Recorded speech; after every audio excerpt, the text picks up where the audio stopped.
Amani, a former teenage drug dealer, was stabbed 7 times and survived. He grew up in a leafy part of Enfield, North London, and was permanently excluded from 2 schools in the area. He is now the founder and CEO of Aviard, a company that inspires and empowers young people away from crime. Here, he shares his thoughts with us on what led him to be excluded and how he got caught up in criminality. For me, going into a school environment, there's a lot of other components that you can't really ever prepare your child for.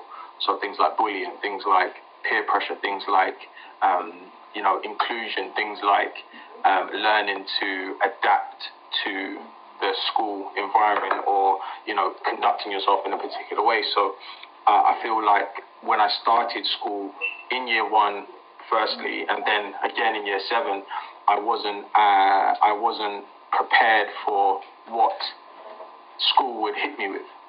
So, the experiences that I had were a little bit more negative than maybe some other people started in school and I started with in school. And I think that for me, I slowly started to almost drift away. So I started to, it starts off with you being a little bit rude.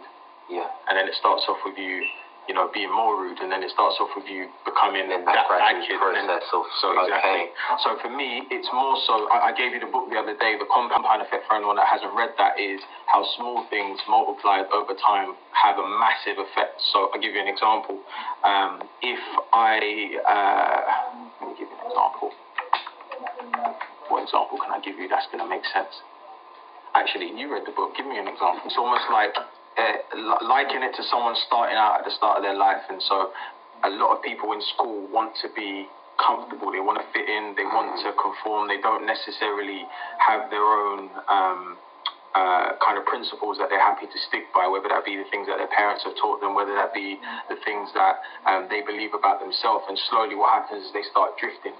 And it's small little things, very, very incremental things that, small things. As I said, you start being rude, you then start to become known as, a child of attitude. You start, getting to the point where you have completely changed your behavior and your attitude towards things, and you don't even realize it.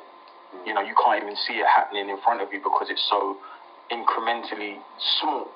And then before you know it, you find yourself in a situation where, like for myself, I was getting kicked out of school, I was getting kicked out of class, I was not fit in with the cool kids in school.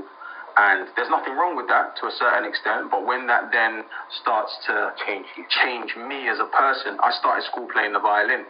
And, playing the violin was something that I really enjoyed doing when I first started. That's how I got into my school.